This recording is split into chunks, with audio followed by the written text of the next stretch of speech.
होर्मुज जलडमरू मध्य खुलने की उम्मीद जगी थी, लेकिन अब ईरान ने ऐसी शर्तों की लंबी लिस्ट सामने रख दी है जिन पर अमेरिका के लिए हामी भरना आसान नहीं होगा।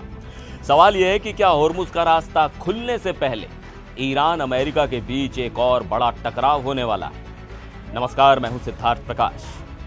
पिछले कुछ दिनों से संकेत मिल रहे थे कि होर्मुज को लेकर ईरान और ओमान के बीच बातचीत अंतिम दौर में पहुंच रही है।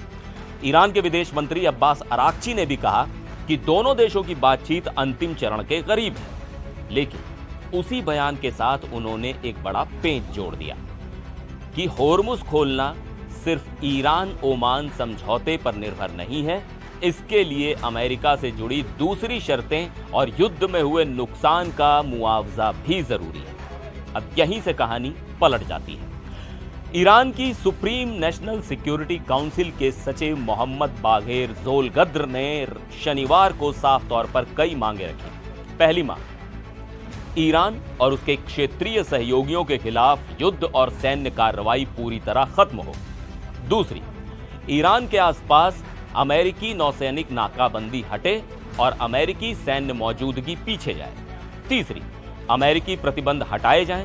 चौथी, विदेशों में फ्रीज की गई ईरान की संपत्तियां छोड़ी जाएं। और पांचवी, युद्ध में हुए नुकसान का मुआवजा दिया जाए। यानी तेहरान सिर्फ होर्मुज खोलने की बात नहीं कर रहा, वो होर्मुज को बड़े राजनीतिक समझौते की कीमत से जोड़ रहा है। और एक बात और बेहद अहम, जून में हुए ईरान अमेरिका मेमोरेंडम में 60 दिनों के लिए कमर्शियल जहाजों को होर्मुज से बिना शुल्क सुरक्षित रास्ता देने की बात कही गई थी। साथ ही ईरान और ओमान को भविष्य में जलडमरू मध्य के संचालन और समुद्री सेवाओं पर बातचीत करनी थी। ओमान के साथ 23 जून के संयुक्त बयान में भी दोनों देशों ने अंतर्राष्ट्रीय कानून के मुताबिक सुरक्षित मार्ग की प्रतिबद्धता दोहराई थी। लेकिन अब ईरान कह रहा है कि उस समझौते का उल्लंघन हुआ है और इसलिए मुआवजा और दूसरी शर्तें पूरी करनी होंगी। इसका असर सिर्फ अमेरिका और ईरान तक सीमित नहीं है। होर्मुज दुनिया के सबसे अहम ऊर्जा और शिपिंग रास्तों में से एक है।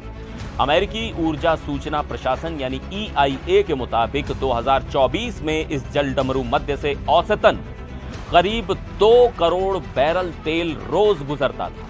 ये दुनिया की कुल पेट्रोलियम तरल खपत का लगभग 20% है। वैश्विक LNG व्यापार का करीब 5वां हिस्सा भी इसी रास्ते से गुजरता है। इसलिए यहां तनाव बढ़ने का असर सिर्फ खाड़ी के देशों पर नहीं पड़ता, तेल, गैस, शिपिंग और आखिरकार दुनिया भर की महंगाई तक पर असर पड़ सकता है। भारत के लिए भी ये रास्ता बेहद अहम है, क्योंकि एशियाई बाजार होर्मुज से गुजरने वाले ऊर्जा प्रवाह के बड़े खरीदार हैं। यानी इस संकट की हर खबर का असर भारत के ऊर्जा बिल और पेट्रोल डीजल की कीमतों पर भी पड़ सकता है। यानी बातचीत की मेज पर कूटनीति है, लेकिन समुद्र में तनाव अभी खत्म नहीं हुआ है। होर्मुज में जहाजों पर हमले जारी हैं। UAE ने कहा कि उसके सरकारी तेल समूह एडनॉक से जुड़े एक टैंकर को मिसाइल से निशाना बनाया गया। ब्रिटेन के UKMTO ने भी ओमान के पास एक जहाज के प्रोजेक्टाइल से प्रभावित होने और उसमें आग लगने की जानकारी दी।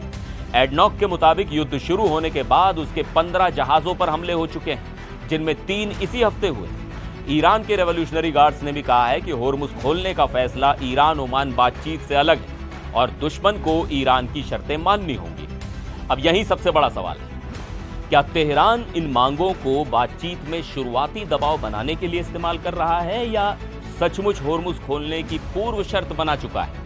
अभी इतना जरूर साफ है कि ओमान के साथ बातचीत सकारात्मक बताई जा रही है, लेकिन अमेरिका और ईरान के बीच व्यापक समझौते का रास्ता अभी भी बेहद कठिन दिखाई दे रहा है। आपको क्या लगता है, ईरान की ये शर्तें बातचीत की रणनीति हैं या होर्मुज को लंबे समय तक दबाव के हथियार की तरह इस्तेमाल करने की तैयारी? कमेंट्स में जरूर बताइएगा। फिर मिलेंगे एक और वीडियो में। आप देखते रहिए NDTV इंडिया।